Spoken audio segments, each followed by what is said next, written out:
time. Mm-hmm. Okay, we're live now. There's another Bing that's on podcast. That's Yeah, called I Bing saw. True. Hey, what's up, Bing? It's Bing. Hello, double Bing.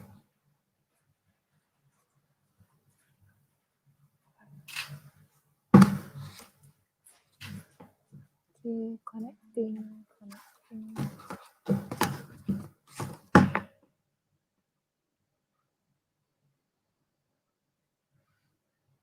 Bye bye, Okay, Randy. we're Okay, on. so We're on. we are on. Let's wait another 1 to 2 minutes for people to start coming in before we start this week's episode Yep. of Drop the Talk.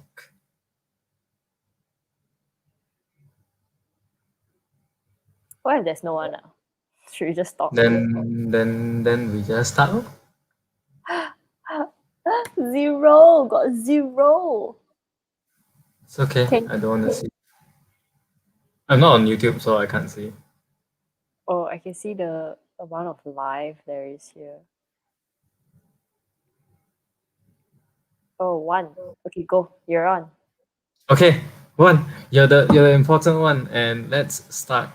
Okay, welcome back to another episode. Is it welcome or welcome back? Is this person I don't has know. this I person think I been here just before? I don't Okay, let's just know. carry on.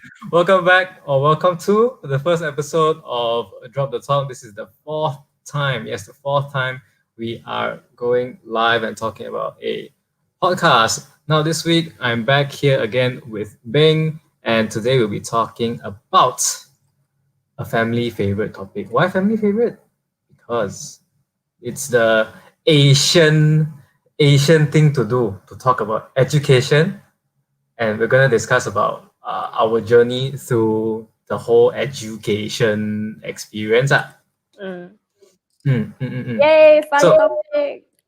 fun topic. As you can Fun see, we are topic. both a little bit tired today, but the show must Let's go go on. on. Damn it. Okay, Bing, why don't you start by talking to us about your upbringing in terms of education? Have you just been studying in Malaysia all this while? And yeah, what led you to choosing hospitality in the end? Okay. So I was. Hi guys. Hi, welcome. Okay, Hello, so all. I grew up in SK. So I went to SK Taman C. If anyone's from SK Taman C, shout out. And then I went to SMKDU, which turned into a cluster sekolah, cluster kecemerlangan, something like that one lah. I've been in government schools ever since I was young, and I think government schools are the best. I don't really like private schools, but then again, I don't have any first-hand experience with private schools. But the reason why I actually like government schools is because it teaches you how to be street smart in a way where you have to find out the things that you don't know. And I was actually a very bad student. Like in standard four, I remember I failed science. Like, how can you fail science in standard four? Yeah. You mean like the 1, 2, 3, 4, that like around 10 years old ish, right? Yes, standard four. So I failed science, and I was like, what? How can you fail science? And I was legit so scared of my parents. I was like, oh, how do I go back and tell them I am 10 years old and I fail science?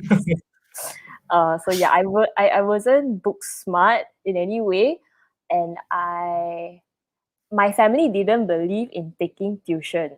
So I grew up not taking any extra classes at all. I just went through everything. So SK Taman C, SMKDU, I was very active co-curricular wise.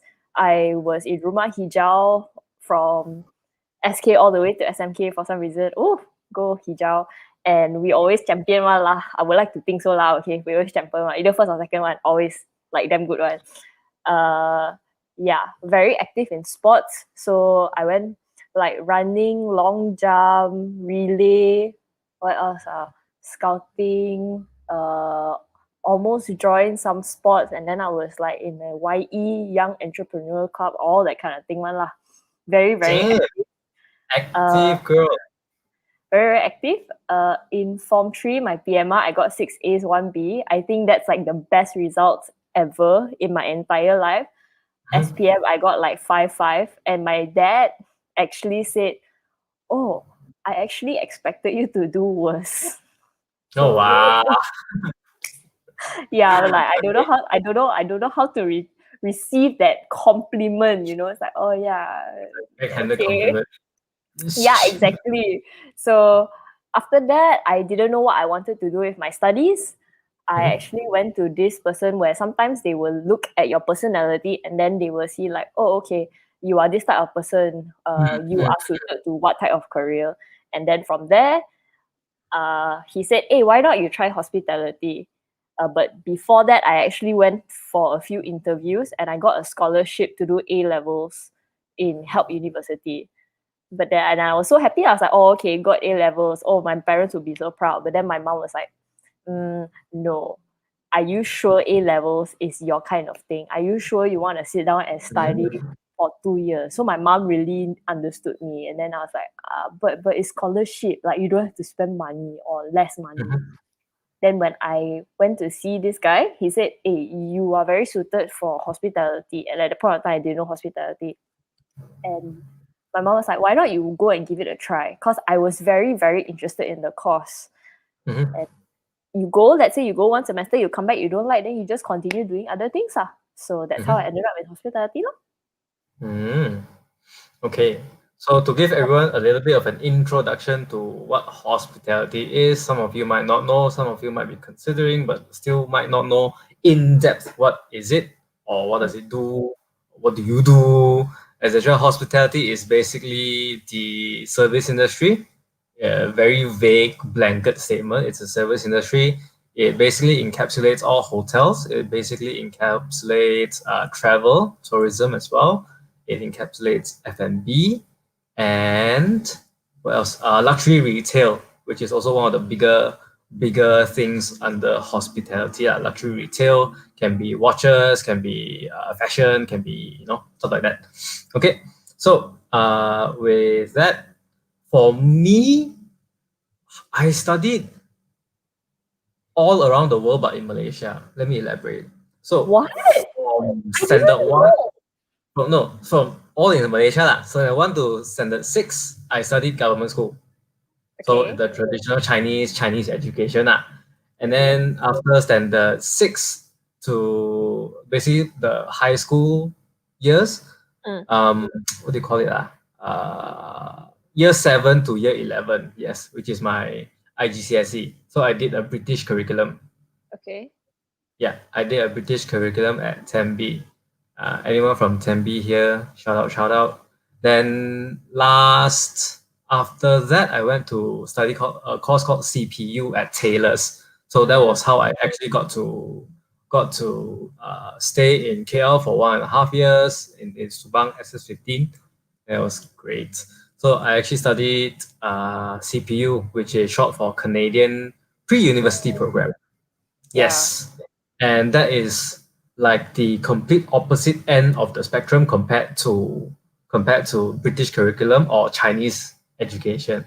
So for me, I have seen or experienced different types of education originated from different places. Mm-hmm. Chinese education is for me very strict, very formal, and it is very by the books. As long as you can memorize information effectively, and it's very all hard fact, hard knowledge, and like very tangible stuff lah. If you know, you know. You don't know, you don't know. Really? For me, that is my impression from standard 1 to standard 6 only mah. Okay. Then uh, IGCSE is similar because if you look back in our history, we were governed by the British at one point, and because of that, our education system very much mimics the British education system. So British Okay. education system is still very, very exam based. It's still very, very set in stone. There's not much room for manipulating your answer, top call, and then be able to score. So it's still very by the books. It's still very structured. Mm, That's IGCSE curriculum. But of course, they threw in a little bit more holistic education, which yeah. is presentation based lah, group work lah. Sometimes they make you do science experiments and stuff, but that is also present in Chinese education lah. Yep. Slightly lah, not a lot, but it's there.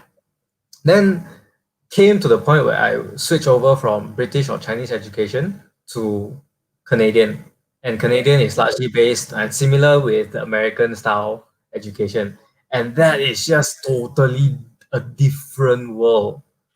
American education, if you think about it in terms of ratios and percentages, British and Chinese can be 80% study and exam. That's how you score. Mhm. But in terms of American education or Canadian education, it is flipped the other way. It is 20% exam, 80% is group work, presentation, self project. Yeah, I love that. Super fun. I love it. That was the best experience I ever had going Yep. to college. Best, hands down was the best. CPU was the best. Everyone that went to CPU was like, yeah, CPU. But then the course died, basically, a few years ago. Huh? No Really? money. Taylor's no money. Oh, So they had to close down the shit. course. And then the course were very expensive also because almost all the teachers were Canadian. Oh, but that's the thing. Ah, Because my brother went yeah. for CPU also, so I actually considered CPU, and then I was like, wow, my brother having so much fun. I also want, and no need to study much one. Yay! CPU is great. You have so many different topics. You can. I don't know if your brother did the same course or same place as me. Did he? I, He basically had a choice to choose stuff like politics, political science as a course, mhm. and there's others. HR is even a course there. It's I have no corporate idea. Well, business. he went on to do mechanical engineering, so I'm guessing he did something along the lines of that lah. Science stuff lah. Mm. Yeah, science stuff. Okay, which leads nicely into our next topic, which I will ask: why did you study apart from personality, which is one thing that people will sort of use as a barometer to target where are you suited to Yep. study, which course are you suited to study? Was Yep. personality your only consideration, and why didn't you choose Other engineering, courses? lawyer lah, Honestly, professional? at that point of time, I really didn't know what I wanted to do, but I knew I didn't want to do any of those. I actually considered being a doctor because Oh, I'm actually very interested in the doctor field, like how things work and the association you have. But I think I'm a bit too emotional. So I will get very attached with the patients. And I don't think I'm smart enough to study doctorate lah. Like okay. the amount of studies that you have to go through, and then knowing that I'm stupid, I don't think I can lah. So I just decided not to lor. Then I really didn't know what I want to do. I couldn't go A levels. Like my mom said, "Hey, are you sure you want to do A levels?" I just didn't know what to do lah. And at that point of time, this was the answer, and I thought, okay lah, why not try? And that's it. I didn't even think about anything else. I went to education fairs. Nothing caught my eye. I wasn't interested in anything else. So yeah, that's how I got into hospitality. Quite considered. It's not even the first choice. Oh my god. Yes, same. Honestly, same. Because after I studied CPU, Mm. I took a gap year. I took a gap half a year to basically not do anything. Then don't know what to do. When you take a gap year, do you feel so guilty? I Yes, remember. Yeah. It's like when you yes, study and you take like, why not I rest a while? No, it's like, oh my god, you are the last train already. Are you sure you want to take a break? Even 3 months is like you're wasting your time. You should go to uni yeah. immediately. You shouldn't take any breaks at all. Oh my god, Exactly, fucking stress me. exactly. And then over the course of your gap break, basically, Yep. everyone's like, "Hey, what are you doing now?" And then you're like, Yeah. nothing. Yeah, it's damn stressful. It's like, oh, you are not allowed to take a break after studying for SPM. You must immediately go for Immediately university. jump to pre-U or university. Yeah, and I think that's like the difference, because when I went for backpacking, right, I know I've met a lot of Europeans that actually take even a year break just to go and travel before they go into the real working life or before they decide what they want to do. And they're very chilled out with that. They're like, yeah, this is quite normal. But for us, we're like, oh, okay, after Yeah. university, after we do this, then okay, I have to make sure that I have to get a job immediately. I can't take a break. Like the most break I can take is like 1-2 weeks and that's it. Yeah, lor. Yeah. It's the competitive nature of Malaysians or Asians. Have to lah. Everyone's like, hey, their kid last week fly to where study already. Correct. Then your parents look at you, then they look back, and then you're like, oh no. Ooh. I don't know if any of you experienced this. Let us know in the comments. Yeah. Are you done with your further studies, or are you not done with your further studies? Are you still deciding on what to study? Are you stressed out with the education system? Yeah, I honestly don't like Malaysian education system, but never mind. Yeah. So do you think that being an extrovert immediately puts you stereotyped in that group of hospitality student? I'm not an extrovert. You're not an extrovert. I'm not an extrovert. I think Oh. it is very situational because Uh-huh. in the field of work that I do, I know how to portray myself and I know that, Mm. oh, okay, I need to talk to people, I need to make people feel welcome, I need to do this certain thing. So I will do all those.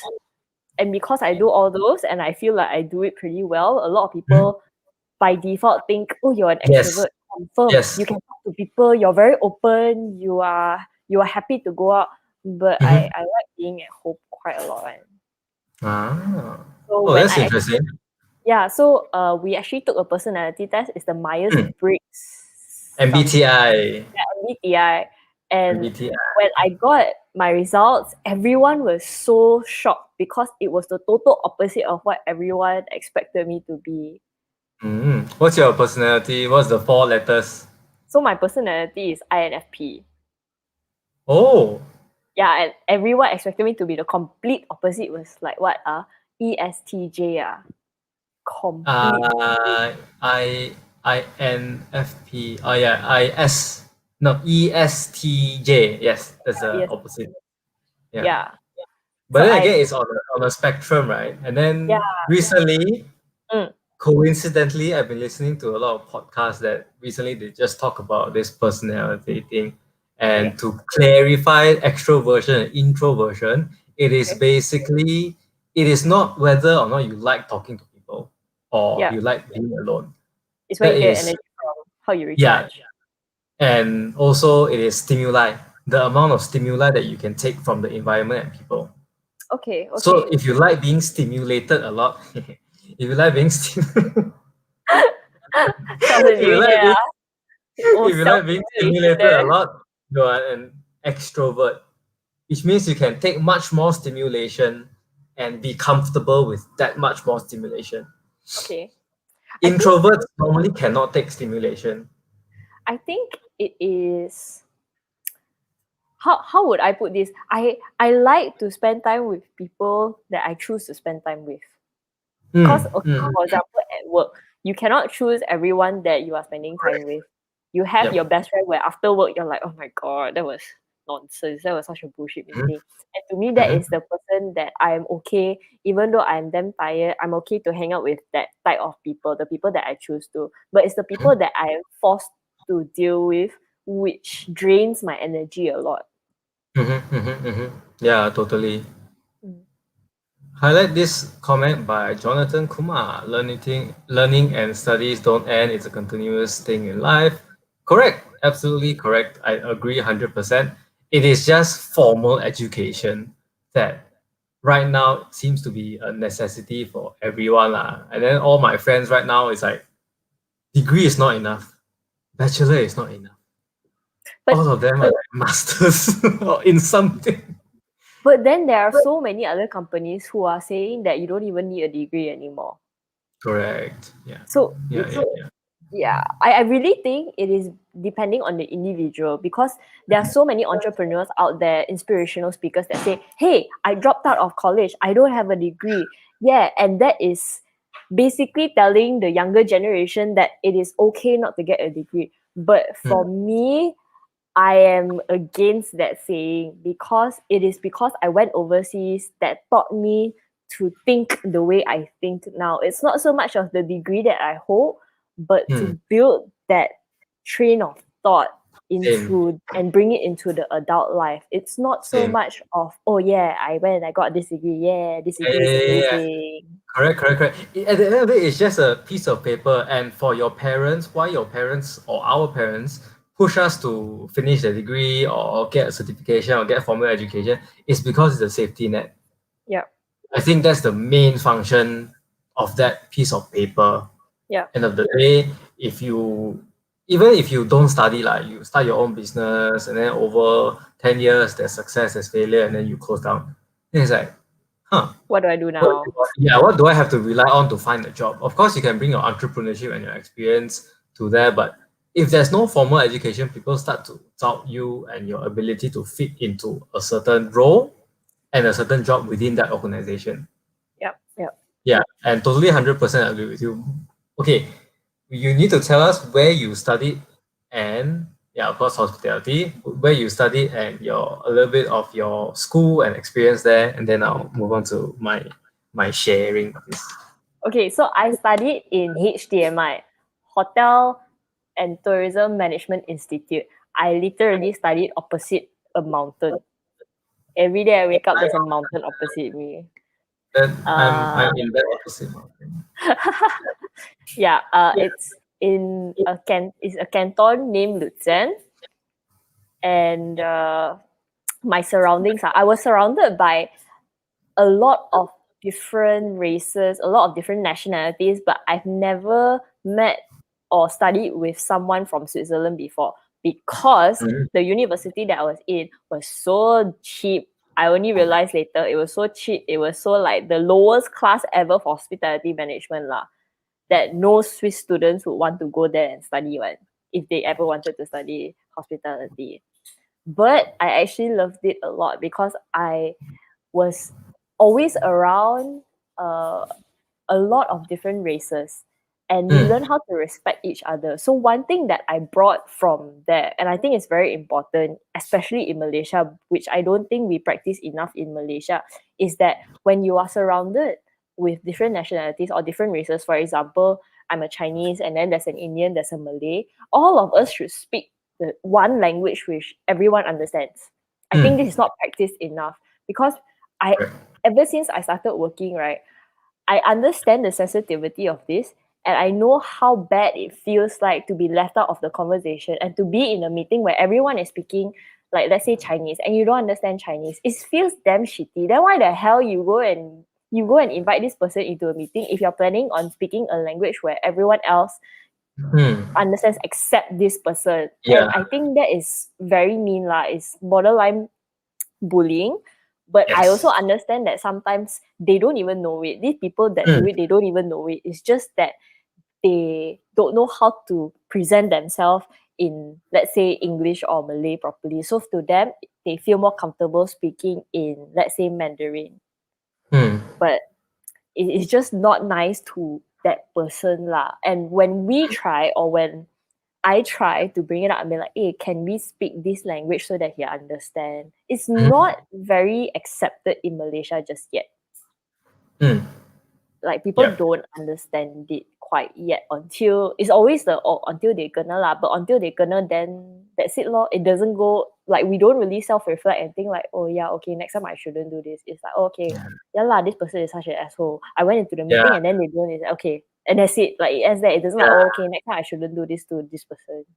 Yeah. Malaysians are very quick to bring out the attitude that's like, ah, never mind lah. I don't care, never mind lah, small thing only lah. It's so quick we get into that state of mind. Mm, yep. Super fast. You just look at something serious like COVID-19 or MCO, so quick we were like, ah, never mind lah, go out walk only lah, it's okay lah, won't die one. Yep, yep, yep, So quick. yep, So yep, anyway, yep. yeah, me and Bing studied in the same country, different years lah. I think might have overlapped 1 year or maybe overlapped the last year for you, first year for me. Was it?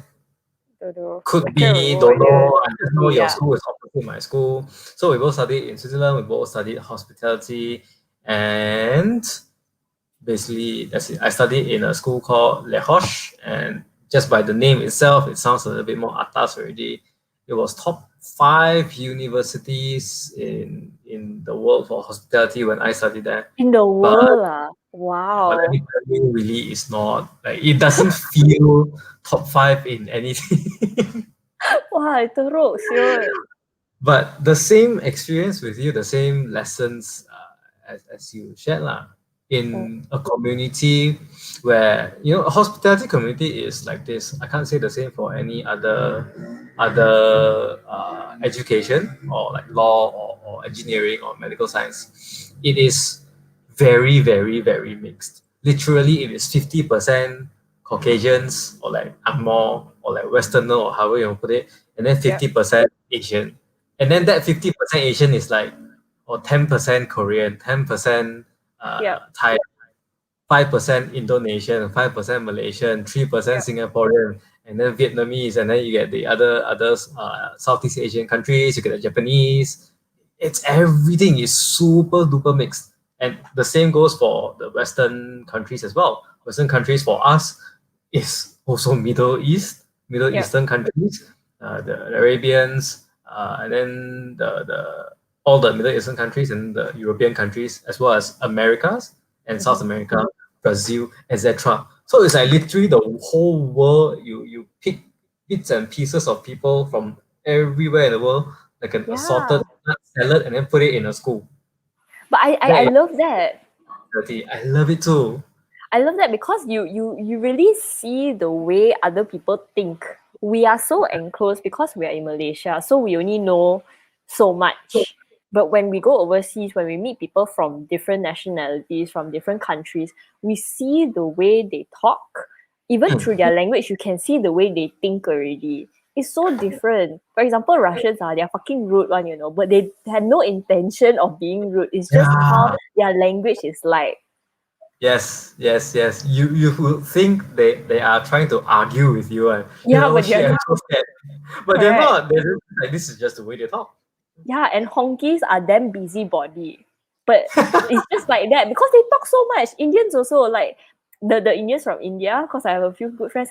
And I realized when I went to visit them, right, the whole family they just share everything with each other the whole day. Oh, I went to this pasar lah, I bought what lah, then this one is how Mm, much. It's literally they talk to each other every day, every second. They tell each other about each everything in their life, and it's like wow, mm, okay, you understand so much more about everyone else's um nationality, and I think that's very humbling in a way as well. correct. Then you don't feel like, oh, I know it all, or Yeah.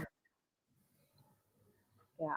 It basically opens up a lot of different exposure in you. And Correct. then with that different exposure, you learn how to communicate and express yourself in Mm-hmm. what style to which person. So what my main takeaway from hospitality school is that each person has their own style of communication, and Correct. of course each person has it lah. But you can sort of stereotype Mm. in a predictive way. You can stereotype people based on their nationality or their upbringing or the way they look. You can stereotype. I'm not saying you should forever put them in that stereotype, Yep. but just judging at a glance, you can predict what he's gonna do or what he's gonna say or how he's gonna react. Mm-hmm. Yep. And I sort of treat it like a science. In my university days, we would get, of course, Indians in our school as well, the Indians from India. And Yep. then this Indian, we had a statistic or like a saying, in every 10 Indians, there's one Indian that will carry your entire project, there's 9 that will not show up. So it will be like us Valid. trying to decipher, yeah, we damn bad one, but it's really true. And they know it And they themselves too. agree. Yes. Yes. They Correct. agree. Correct. The thing is, they agree. They're like, yeah, I'm the lazy one. All you Yes. heard Yes. about Yes. Yes. Indians were true. They, Yep. they even came up to you and told you that all you heard about Indians are true. We are full of bullshit. We talk a lot, so we are good at presentation. Give us the presentation. Academic side, you guys handle everything. Yep, yep, yep. It's Yeah, true. freak honest about it, and I'm like, wow, if only we can have this kind of honesty here. Yeah, I I agree. There's no sense of racism. It's just very community like. It's very inclusive, and everyone yeah, knows their strengths and weaknesses. they're super self-aware, which is one thing Yeah, that I realized hospitality students are more aware of or yeah, more in tune with, because I think it has to do with the amount of reflection we do when we are serving other people. It's true. like, oh, end of the day, not everything has an SOP. Some days we just go in and serve what we think is right, but the I customer might not agree. So we I need to think think from their perspective, right? I think it's because of the way we are brought up as hospitality students of putting other people's needs first. It is Hmm. always about serving people. It is never about whether you are in a good mood or not. Fuck that shit. We don't care whether you're in a good mood or not. You Right. show up to work, there's a smile on your face, you serve and you make that person's day better. I don't care Yes. about you.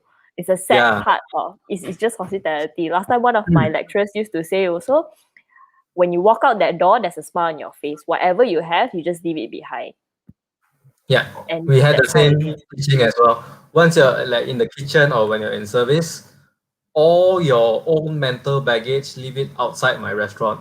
If Yes. you bring that shit in my restaurant, I will bring all my shit to your life. So that's Yep. a like threat from the chef.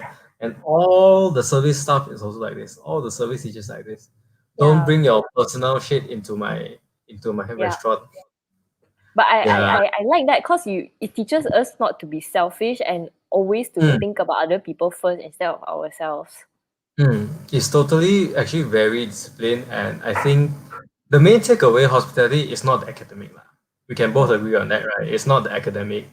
It's For not me, academic also, because I felt damn really. smart in hospitality. Yeah. Okay. So, no, serious. Okay. So I want to highlight this comment from Jonathan again. He says it's more about profession. It's not so much about diploma or professional cert. It builds discipline, which I completely agree. Because when I was studying hospitality, I told myself I want to do the best because my mom spent so much money to send me to Switzerland. It's damn expensive, we all know. So I wanted to study damn hard and I wanted to aim damn high. And after the first semester, I was like, oh, I'm actually smart one. And from then, Hmm. I knew if I get within a certain percentage, I would get like few like I think 10, 20 or 30% something of scholarship so that it is Oh, reduced. My school fees is reduced. So I was okay. always aiming for the highest and that actually motivated me to study. So I remember when everyone was partying, Friday night you go party. I was the nerd that was studying in the room. I was always studying until people like, can you please stop studying? And people actually come into my Mm. room and look at all my notes. One's like, what's this? What's this? Why you have two notebooks? So I was the type that would take notes during class and then to remember I had another notebook where I would copy everything. So Okay. that's how I would remember, that's how I would understand things better lah. Mm. So that was Oh, yeah. so you actually did study in I study school. them fucking a lot, okay? Damn fucking a lot. Like I would during my last semester, I would only take power naps. I didn't even sleep at night one. Because I was like, no, I need Wow. to study, I need to do my assignments. There's so many things to do. So I would only take power naps and I would drink energy drinks. That's it. It's super Wow. unhealthy one. Wow. Okay. La Roche is super chill. La Roche is nothing like what you described. Your Friday nights you spend studying while all your friends spent clubbing. Yeah. I was the one driving students to club, and then I charged them money. This one entrepreneur, this one. This one go make money. This I one don't charged get them scholarship money. but make money. And the thing is I didn't rent the car. It wasn't Mm. my car. It was just my friend's car that they are not using. And then they're like, okay, we want to go clubbing this weekend. I'm like, okay, lend me your car. I fetch you. Then I do taxi for other people. I charge them money. Then whatever money I get, I split. I give you some. Okay? And then they're like, Yeah, okay, take. And then I took the car. I just started driving people up and down the mountain, going to the club. Okay, guys, tell us in the comments what kind of student you were. I was the bad student, man. I didn't study. But then again, the academic level or standard in La Roche wasn't very high. I don't believe you, lor. I look at your Really? face, I don't believe you. You know, first year in math class, what we were learning? We were learning percentages. We were learning fraction. Plus, Math minus, class. multiply, divide. I'm We not got even math class one. kidding. We got math class one. That's damn retarded. It's like calculate 1,300 times 10%. And then they give you stupid questions like, oh, your buffet costs 100 US dollar per person. Now is the peak season and you want to attract more customers. You give 10% or 17% discount. How So, much do you charge? It's stupid shit like that. I couldn't even believe it when I told my parents. My parents were like, huh? Are you joking? yeah, that's a nonsense. Crazy. It's such nonsense. The first year was total nonsense in terms of academic. And even last year, I was like, okay lah, getting there. But then it was nowhere near the level of like CPU or like True. pre-U level science, math, Mm. etc. Okay, so I just highlight one comment here from Justin saying that the statement is so damn true. When I work part-time jobs, just smiling gets you tips and people praise me. It's Hey, where true. you work? Where you Yeah, where wait? you Where work? you work? Where got tips one? I've never seen any tips in Malaysia. I give tips one. Last time when I came back, I give tips one. I give tips Kesian too. eh. I give tips too, but I think it's only the people that are aware of how True. hospitality works will give tips. Other people is like, what your service like that Got one? 10% already and then got 6%. I don't want to give tips anymore. Yeah, it's like your manager don't pay you enough, man. Huh? The food cost still want to give me a tip. All this stupid Karen level stuff is like, wow, I cannot. I cannot. Okay, so from your experience of studying hospitality, what do you think? Is having a professional degree required? I What? think Mm. okay, I had a lot of this argument with myself before I committed to study. And part of why I ended up there is my parents straight away like, don't think already. I signed up for you already. You just go, you sign all the papers, and then you just go. Don't think already. Because for me, I will overthink everything and take a very long time. Okay. So I think at the end of the day, I have friends studying right now. I have friends that have studied and completed their courses, their master's degree in mechanical engineering, in actuarial sciences, in law. They finished their bar. They are practicing law now. Yeah. It's a totally different world, and they teach you very, very, very, very different things Mm. as what the career requires. So I think education so far, worldwide lah, or like UK or European education, they prepare you for the world that you set your course towards. Oh, that's interesting way to look at it. Yeah, Yeah, yeah, they I really agree. prepare you for that world. Okay, okay, yes, I The agree. problem comes when you leave that world. What transferable skills are there that you can pick up and move to another industry or another career? Yeah, And yeah. I think this is where the advantage of hospitality comes in. Okay. Because we primarily deal with Yeah. service deals with people. We learn how to essentially deal with people, empathize with people, how to provide Soft value skills. added services, soft skills, how to communicate. It's preparing us for this world where we're handling hundreds upon thousands of customers every week, every month, from Yep. all different environments, from all different contexts, from all different background, from all different income level, Mm-hmm. and that I think is the most transferable skill in today's economy or job economy. Mm-hmm. No matter where you will have to deal with people. True.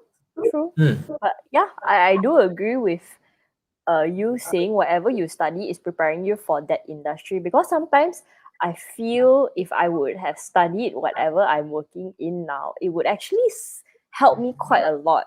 Because like hospitality, I know so many things in hospitality that if I walk into a hotel now, I know all the basics. I know what to do already. I know Yep. how it is operated.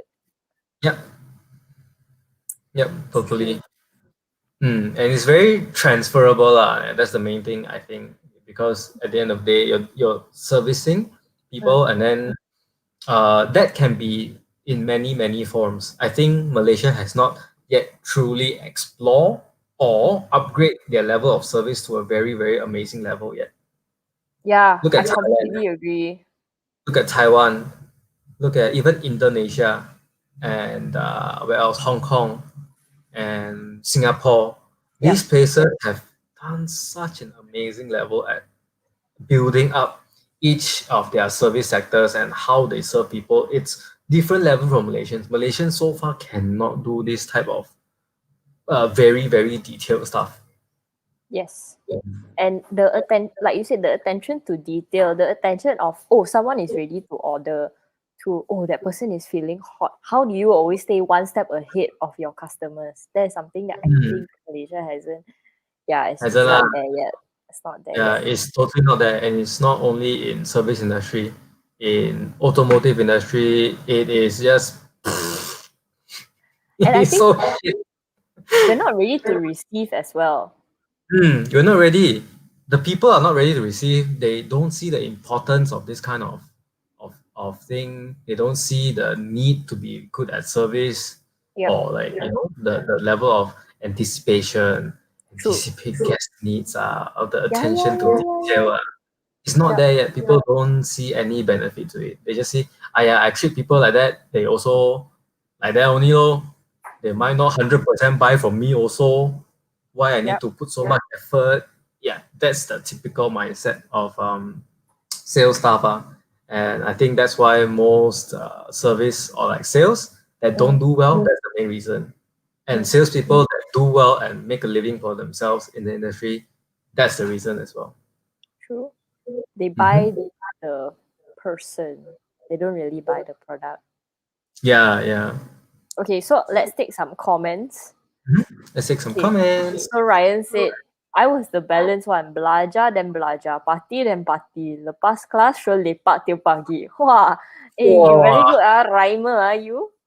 I understand. Oh, you understand You understand? I understand. No need to Okay, translate. you understand, you understand. Sorry. Send the 6 p.m. Okay. Zero, I think I was considered a nerd. Okay, I also was considered a nerd at a point of time. Oh, Justin says some Vietnamese cafe in SS2 all rich aunties. So target all the rich aunties. Sugar baby. Faster Porsche. Okay, Jonathan says last time I studied e-commerce, then didn't complete. Didn't know what to do after SPM. Mana tahu after 2.5 years later ventured into automotive. Oh, in automotive. Do something which is hands-on. Wasted nearly 3 years. Wow, I wouldn't say wasted lah. I mean, you surely learned something, right? Within that Anything 2.5 ever years. wasted? Yeah, yeah, Yeah. I don't think many things can be entirely 100% totally wasted. yes, It's whether or agree. not you can pick up something from that experience, or ready to take something from that experience or not. Yeah, I think Mhm. whatever it is, there's always something to learn. Good experience, bad experience, Mm. whether you feel like it's a waste of time, there's always something. Worst come to Mm. worst, that's your patience lor. Yeah, lor.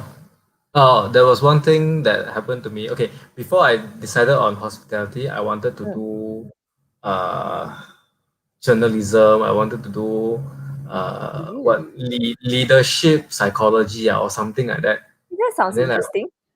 I wanted to do something like that, and then end of the day become some public speaking boy or some shit like that. Then Yep. after a while, I'm like, I met this guy that brought me to a lot of forums, that brought me to a lot of different speaking gigs that he Mm-hmm. was a part of. Then one day in a taxi, he told me one thing. There's always something that you can take away from any situation at all, and that's the secret to continuously progressing in life. Yeah, he put it in a very cringy way. Until now, I hear it. I'm like, yeah, why was I impressed back then? It's so cringe now. But the thing is, basically, it is what to do Yep. and what not to do. Yep. So from every situation, every experience, everything that you see, you can either take away what to do or what not Yes. to do. Yes. Yeah. Yes. Yes. I completely And agree. which I think is true. It's just the wording was very cringy now that I think of it. But the essence of the lesson is quite true. Even until Yep. now, I think, oh yeah, it's still applicable even until now. Yes, agree. Hmm. Okay, next.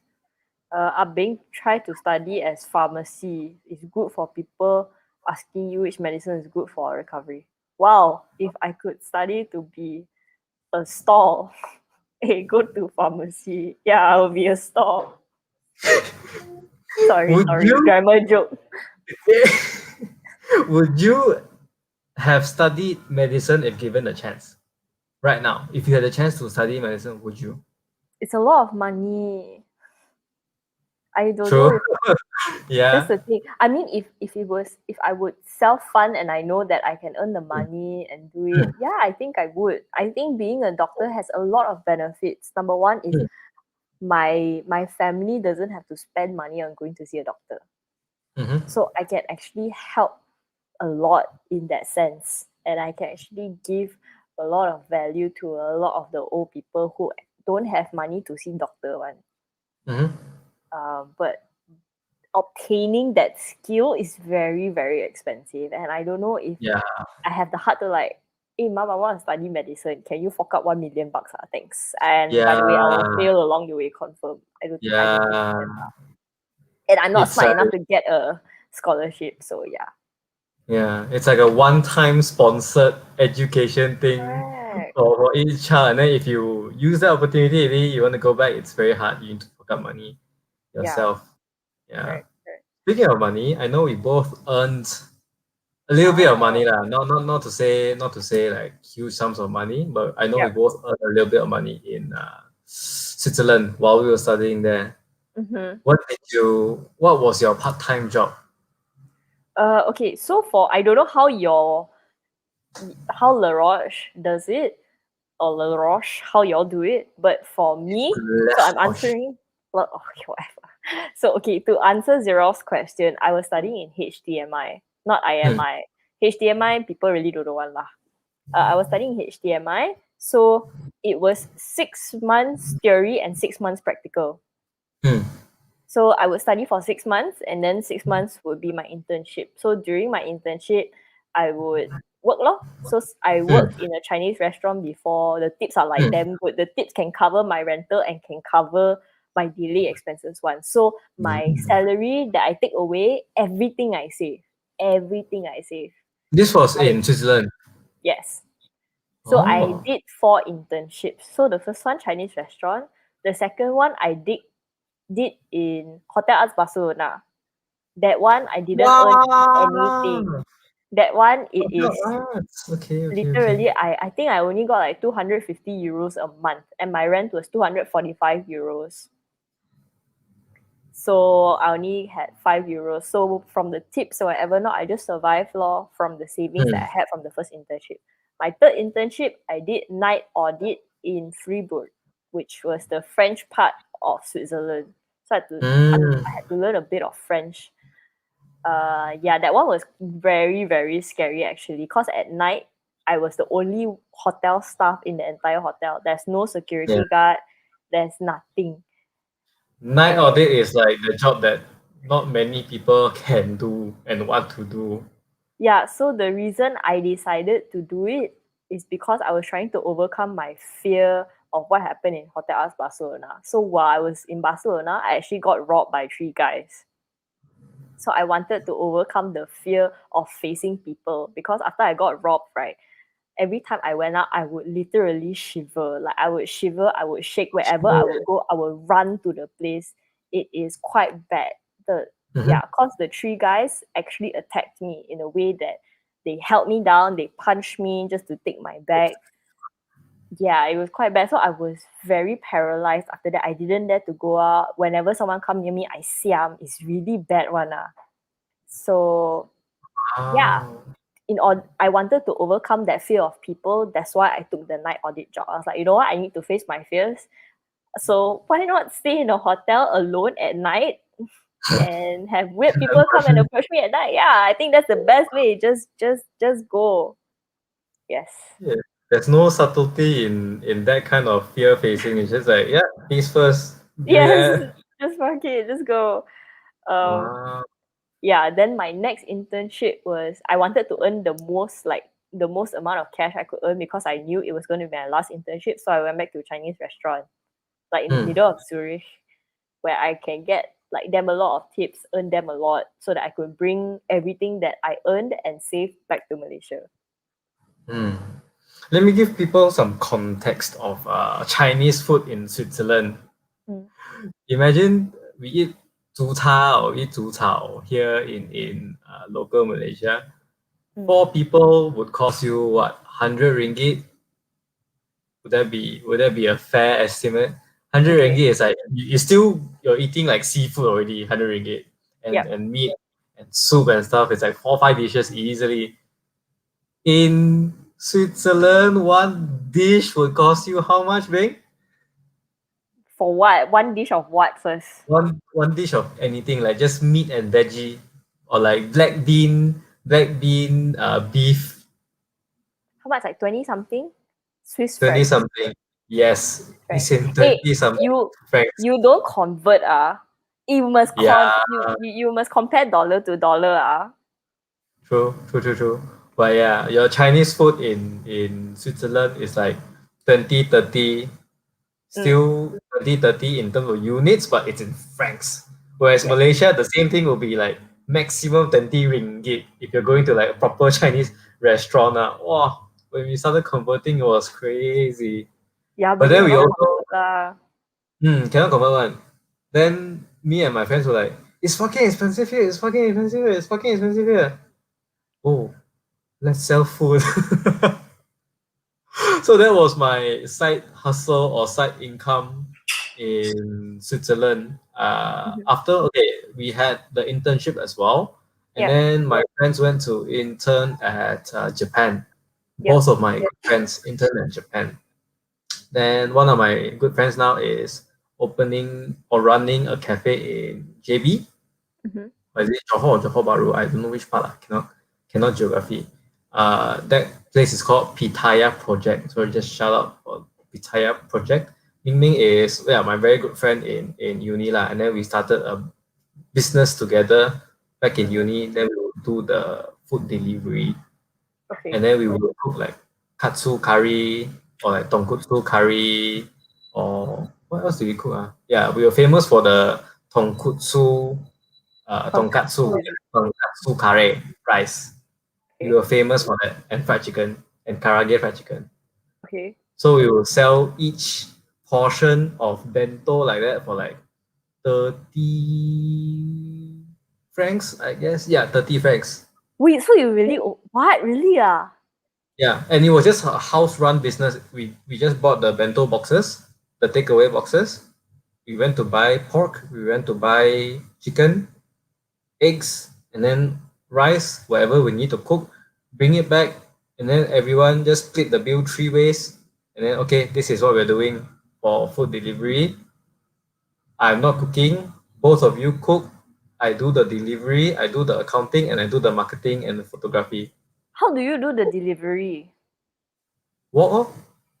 Oh, just During nearby. winter, yeah, because we lived in a village. Our school was geographically Oh, located halfway through a mountain. So when it's okay. halfway through a mountain, there's a very small space in which you can develop houses. Oh, yes. Yeah, I and damn then all the miss. houses were close by or like maximum 15-minute walk. Mm. So in the dead center of winter where everything's like freaking cold, you have snow up to your knee. So I was the one doing nice. delivery, running to people, giving them miso soup and their tonkatsu.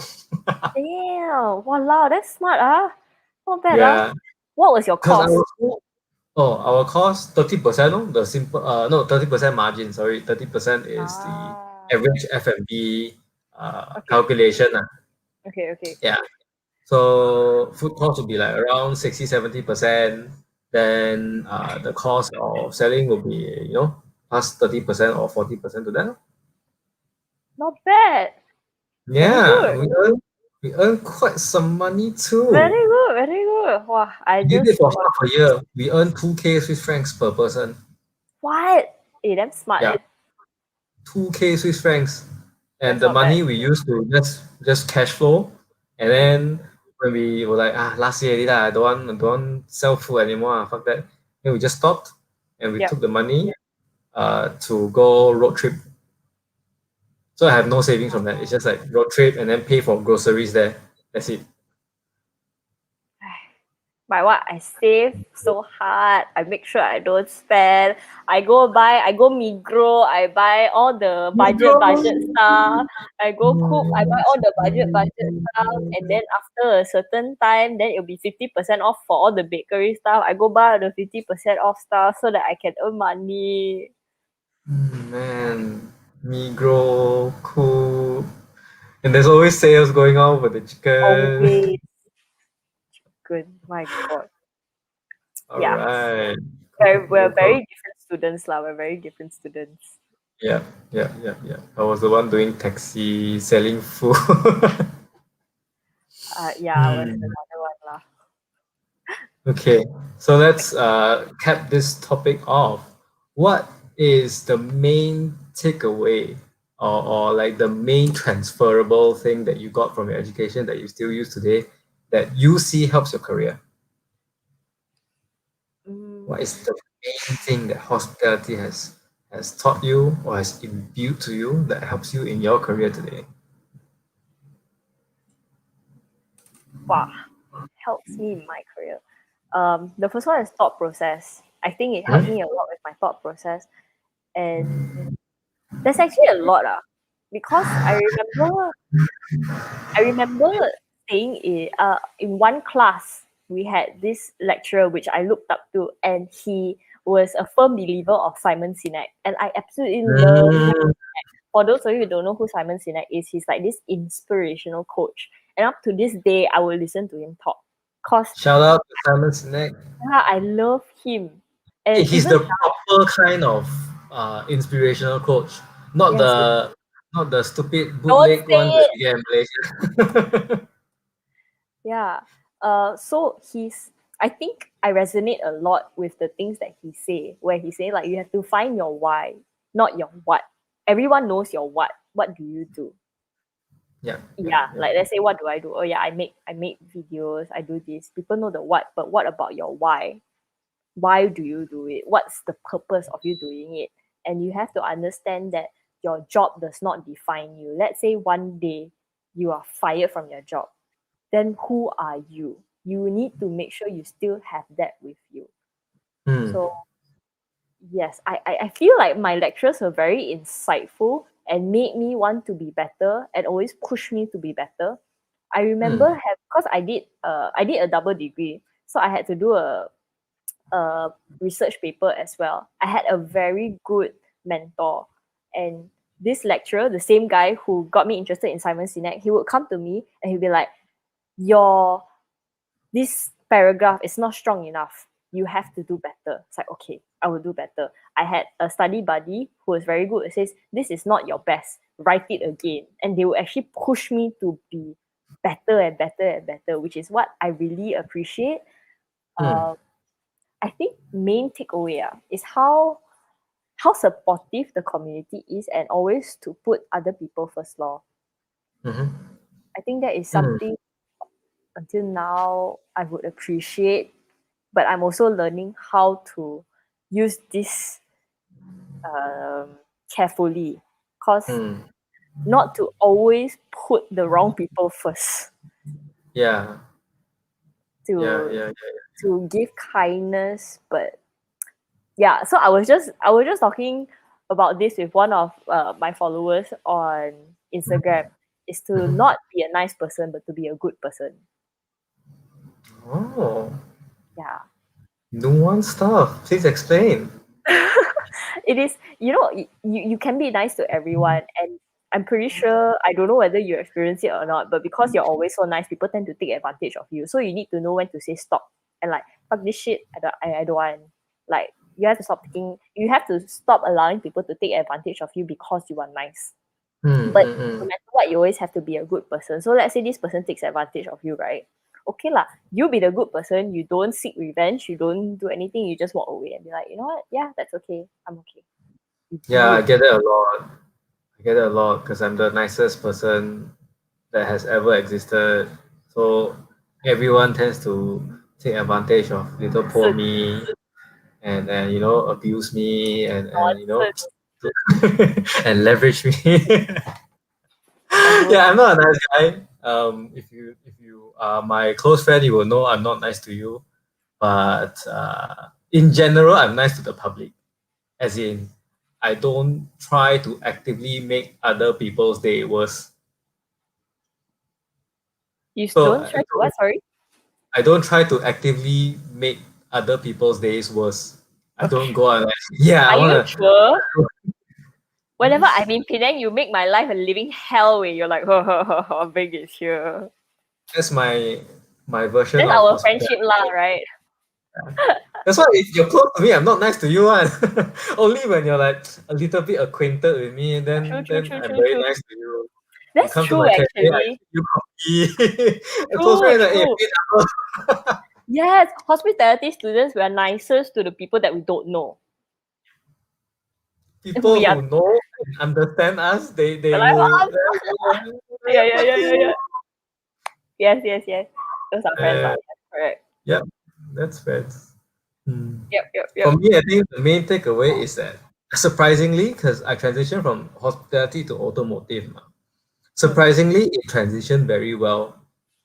First of all, because of the just sheer lack of hospitality skill in Malaysia, Yep, right? The sheer lack of it, the sheer discrepancy in terms of what we were taught, what should be the gold standard in hospitality, and mhm. coming back and realizing Malaysia is like nowhere to be seen in terms of good hospitality, or you can rarely find good examples of it on the market. No matter it be F&B or automotive. So Yep, I think that was what helped me develop our marketing and our branding and upgrade our level of service and product. yep. Yeah, I think that was what helped my career so far the most. So I now you think can it's see that Western Circle is firmly very different from other people, no yep, matter if it's for good or for bad lah. Sometimes we position it a bit too atas, sometimes we position it a bit too low, or there's a balance to be struck. But that's the main thing that I'm still using every day. My hospitality degree and what I learned there to keep pushing that part of the industry forward. Super cliche. Push the industry forward. Push the boundaries. Lift the standards. That's super cliche, but yeah, that's hospitality, actually yeah. what I'm doing. Okay, that's good. Help me That's develop product. Surprisingly, you will never sorry. expect that. Sorry. You will never expect a hospitality degree to help you develop products or Yeah. services in another line or automotive or luxury sector. You will never expect that. In hospitality, I feel we actually learn quite a lot. We learn the business aspect, we learn marketing aspects, we learn. I don't know whether you had this, I think it's called HOTS. It was some financial this financial system we have to go in, and then we have this amount of money, and what we wanted to do with this amount of money for this hotel, whether we want to refurbish this hotel, spend on marketing. It was this system where every week we had to go in and decide what we want to do with the money that we had and whether people were coming in or not. And I was like, wow, what nonsense is this? I don't know how to deal with this. But I had a honky guy that was in my team. He was like, you do this, that law, you do that law. It's very common sense. And I was like, what the fuck? Okay, everything you do, we just follow only. Wow, the one time he didn't come for class, right? We got like the lowest score during the class. Before that, always Uh, A, like always the first, like, yeah, yeah, his name was Tommy, go Tommy, yeah, Tommy. Yeah. I remember that. It's like a budgeting thing, right? Then Yes, you have yes, to go yes, into yes, a yes. virtual hotel and then start allocating Correct. money. Yes, yes, yes, Yeah, yes. I think we did Yeah. that too. I totally don't understand the thing, I'm like, huh? How does this affect this? And then there's so many things that you have to oversee. There's the marketing, how much money you want to spend on refurbishment, what about your F&B, whether you want to upgrade menu, and then what type of advertising you want to do. And I was like, huh? How? I don't Yeah, yeah. understand. Yeah. It's a pretty fun thing if I can remember the website, which I can't, Uh, but you guys should try and search and play around. It's a virtual yeah. hotel, then you are the GM of this virtual hotel. You allocate budget and then you see things go up and down. Yeah. Money go up, True. money go down. It's pretty interesting. It's sort of a simulation. Yes. Correct. Yeah. Okay. So, 1 hour, okay. Di Chuyang. Yeah, that's the end of the main topic. Oh, And yeah, aku that's thought all you the time we have for the main topic. I'm so surprised we went 1 hour on the main topic. Okay. Is it Because time? hospitality is such a common Close topic to between heart lah. us, Yes. close to our hearts, close to, it's just a nice passion to have, which I didn't expect it to be that way. So, anyways, let's move on to the segment called Drop the Top or Keep It Moving, where Bing gets to choose whether or not we drop the talk and talk about a certain topic or keep it up and move on to the next topic. Bing, are you ready? Oh, you do it to me, not I do to you. Oh, you want to do to me? Okay, you do to me. I already Huh? prepared some. I also prepare. I thought I do. Oh, okay, Okay. we can take turns. Okay. Yeah. So just to give people an example, I would say, for example, let's talk about Bitcoin, and then I'll ask Chuyang, drop the top or keep it up. Then let's say he says drop the top. So we will go into a little bit more detail about the topic. If he says keep it moving, then okay, goes to the next topic and see whether we want to dive into the next topic. Yeah, Yeah. Okay. I'm ready. Toxic dating coach, TikTok trend. Keep it moving. Keep it moving? Really? Keep it moving. Yes. Fuck you. I was like, oh, this is quite nice, eh? Cinemas reopen tomorrow. Keep it moving. Go to cinema, support local, but mainly there's just ESE. I will still not go to cinema. Okay, this one. Easier to buy car online than in dealership. Oh, drop the top. You know I have to talk about this. Yes. So this is primarily Volvo. I'm pretty sure you know about it lah. So Volvo has plans to shift their business model to online sales. And they are giving the customer tools they need to make their choice, configuration lah, payment lah, new vehicle. What are your thoughts on this? This is just copy and paste of the Polestar business model.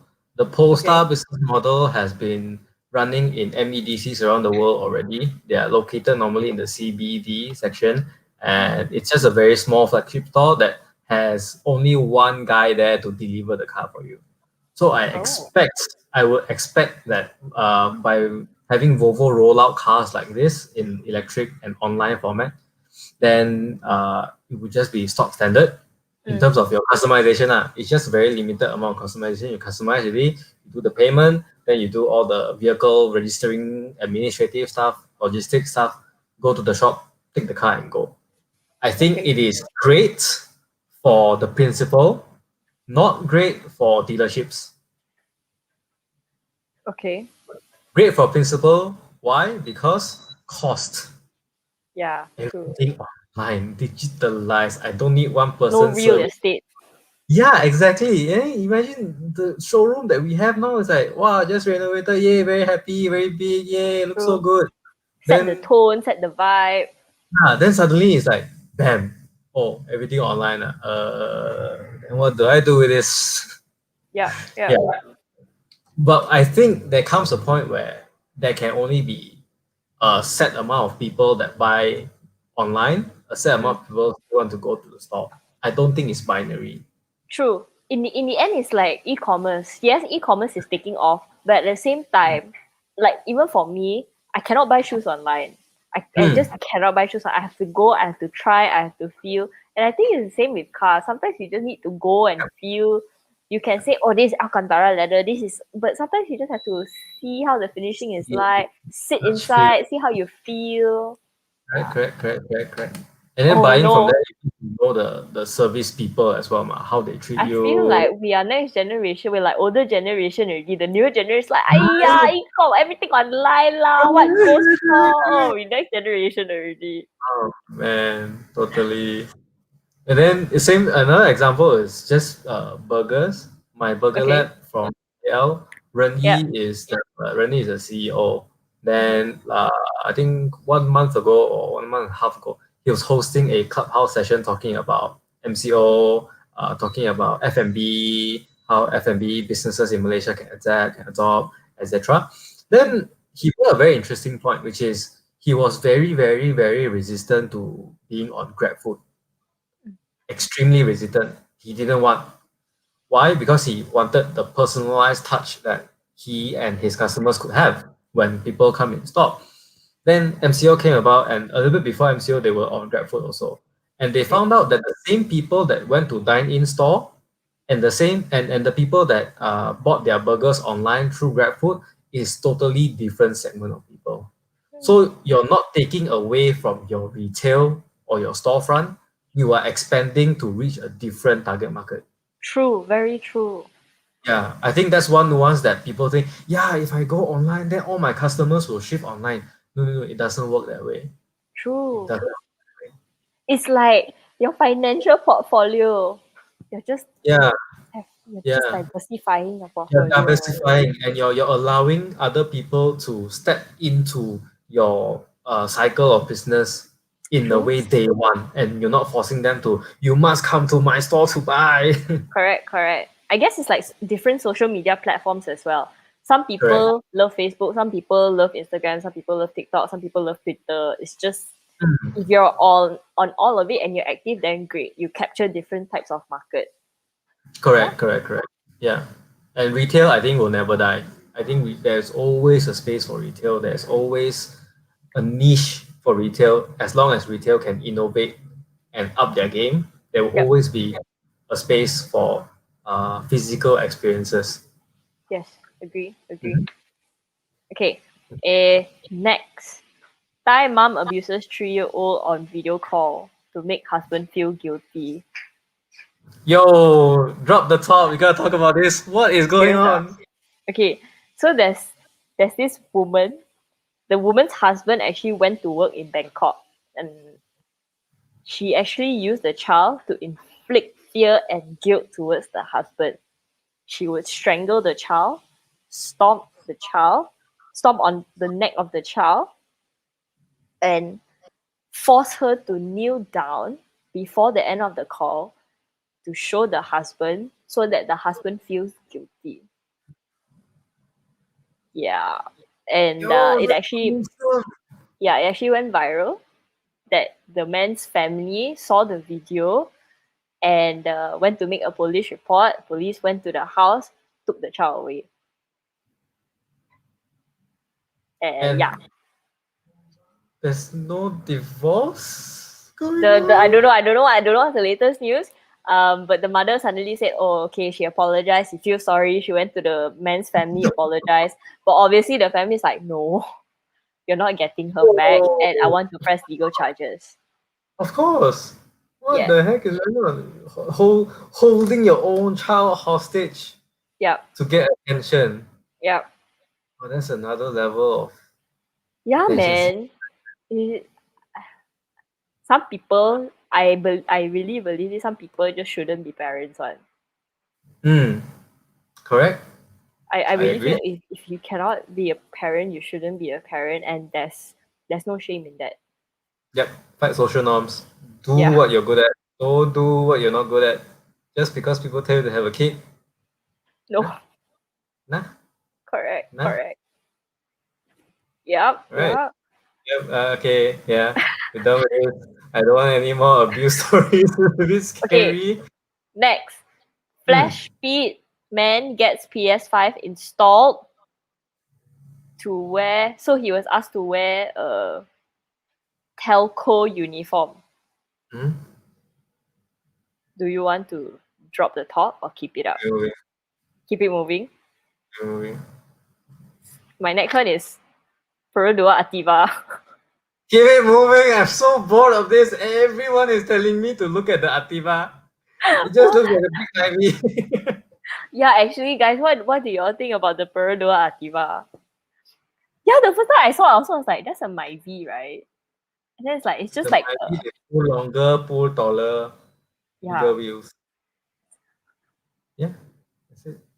I don't know much to talk about.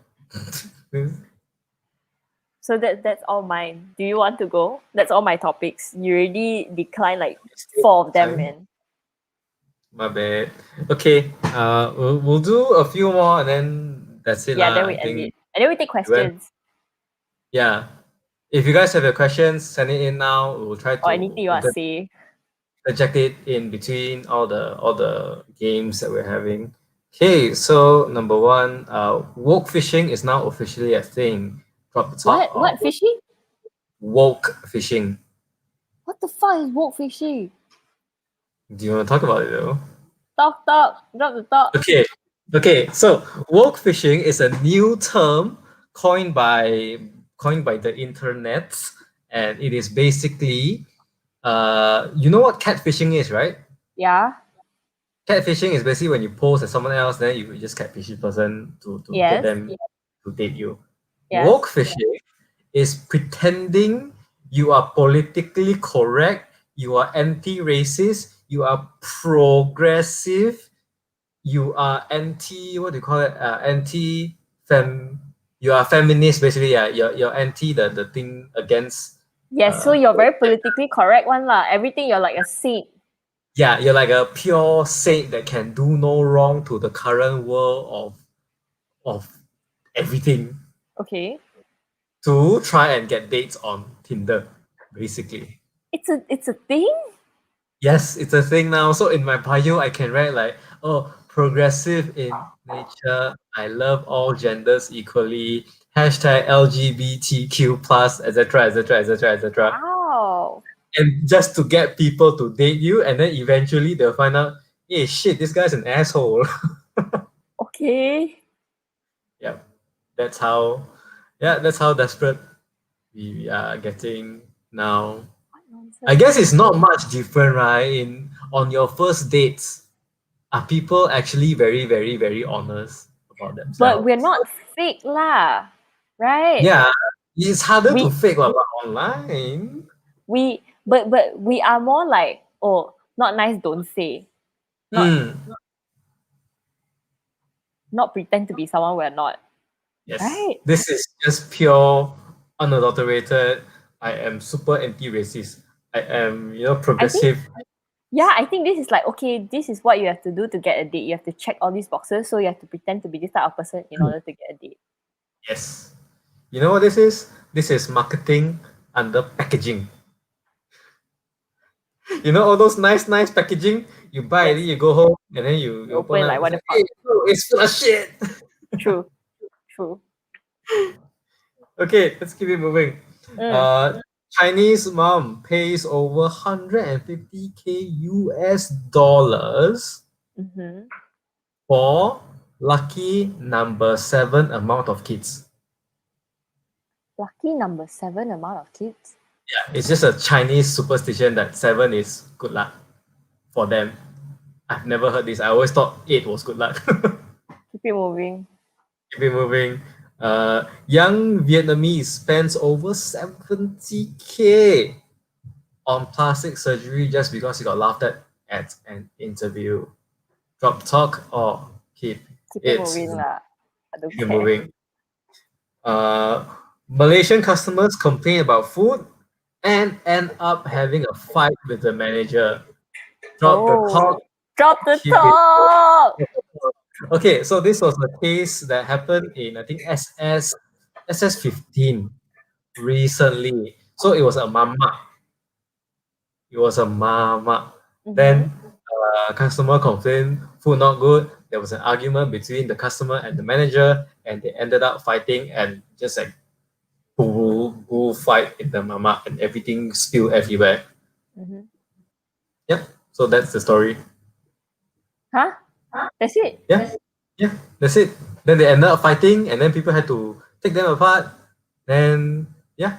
That's it. They split them apart, and it was all over supposedly bad food. How Malaysian of a thing is it to Yeah, do I this? was like, only in Malaysia, man. Seriously, everyone has been cooped up at home too long. Hmm. And then you're hungry, it wasn't a nice day, Yeah, you fought with your girlfriend, and then you go out and take it out on hospitality stuff.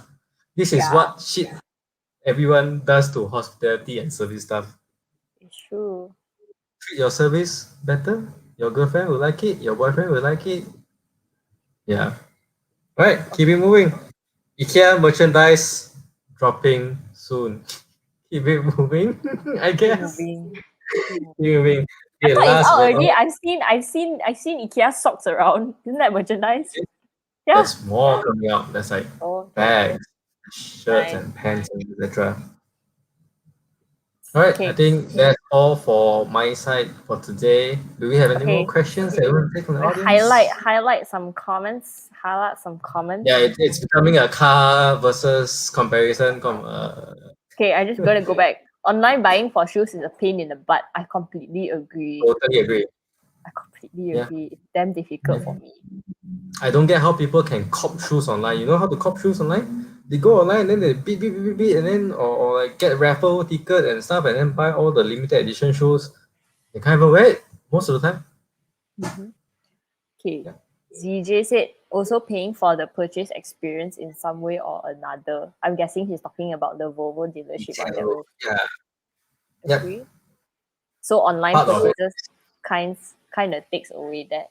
Yeah, so I'm Hmm. guessing that they have to figure out a way to incorporate this this what do you call it? This experience into the online. Yeah. Yeah. Hmm. The The thing online is, online cannot stimulate your senses as good as retail. maybe not yet. Yeah. That's the thing. I View a, think view a room, I don't know. and then like Yeah. all the Japanese roller coaster rides that they spray water at you, make earthquake and stuff like that. What if you have to go into that room Yeah. and build that module to their standard? Only you can buy the car. I mean, think about it. I don't think it's difficult to create an app where it stimulates your senses and you're like, oh, okay, whenever you go into the website, you just have this app and then you pair it or whatever. I also don't know. I'm like not a tech expert, but yeah, I can foresee it Hmm. happening. I mean, because Hmm. everyone loves to be on their phones right now, and the newer generation, especially, they grew up with technology, they grew up with social media. Yeah. End of the day is convenience. I think convenience plays a big factor. If your retail front can Mm. be almost as convenient as a online purchase where you just click, you wait, and then you buy. Mm. If the retail front can be like you come, you decide, test drive, and you buy and take the car back on the same day, I think there's a very strong competition between tech and digitalized and retail. Wow, that's very difficult though. Yeah, with the how the systems are set up right now, you have to do JPJ, post.com, you do this, do that, do Yeah, that. there's too many It's things. very, very, very, very different. Okay, okay. Yeah. I would rather buy maybe lol the Activia is a stopgap for Perdua. Oh, Uh, Activa macam kopi X50 je. I saw that. why I saw that. why should I use 4 headphones? I'm actually using 2 headphones. Let me Oh, show you guys. There's 2 sets of headphones here. The other set oh. of headphone is going to Clubhouse. Yeah, me and Bing are actually on Clubhouse now You too much talking one about spoon. Yeah, man. too much. Hey Bing, hey Jackson, hey Kim Hing on Clubhouse. Shout out to you guys. Shout out to Shout you out guys. to our Clubhouse listeners. We're on YouTube right now. So yeah, there's no way to really interact on Clubhouse. So come to YouTube if you want to ask questions. Just search pictures on YouTube. But I think Perdua car better than Proton because the Perdua car engine is from Daihatsu and Toyota. But Okay. but do you want to add anything? Volvo dealership. Geely. Geely also use the 1.5 liter in the XC40 T5 Recharge. Just saying. Yeah. I drove it actually okay. People are like complaining lah. People are like, oh, vibration People lah, always noise ah. complain. No They see vibration, it, right? they see it, then they think it is 100% what they expect it to be, but they forget that there's literally thousands of engineers that know this already before stepping into the product and are trying to fix these issues. But 1.5 turbo is in the X50 as well, and there's no vibration at all. Yeah, it's just a bit noisier when you're outside listening to the car engine. That one I agree. Yeah, but But yeah, driving is like, inside there's no vibration, there's nothing. It's amazing. yeah, super smooth. Surprisingly, super smooth. Okay. Yeah, I drove it I'm today. we have to take this question. Wait, where is it? It's not a question. Is it a question? He asks, what's your opinion on the FT86 open concept? Basically drop the top GT86. Yes. Yes. Yes. Well, whatever it does, as long as drop the Whatever, top, yes. both of us are like, yes. Hell Yes, yeah. yes, yes. Yeah, Mm. even not Even nice if you also, we ask, say yes. can you elaborate more or how does it drive? Yes, it's a Yeah. yes. Yes. Asal drop the top, can lah. Worry Yes. apa? Can Should I one. buy the open top GT86 or the Supra? It's the 86. Yes. Yep. Yep. Okay. If only the Supra had a drop the top, that is not the Z4. How would it look? Nice Yeah, I one was lah. curious. Drop the top confirm nice one. Okay, All I right. think we are That's all the done. time we have today. We went super overtime. Yeah. Yeah, we went super overtime. Okay. Okay. Okay, Alright, thank you thanks. everyone for tuning in. Cheers. Join us again next Thursday where we still don't know what we're going to be talking about. Yes, every Thursday, 9 p.m. on YouTube, soon to be on Facebook, I guess, but I don't know yet. We'll see how. Just mainly on YouTube, and from today onwards, maybe Clubhouse too. We just get the audio. Maybe.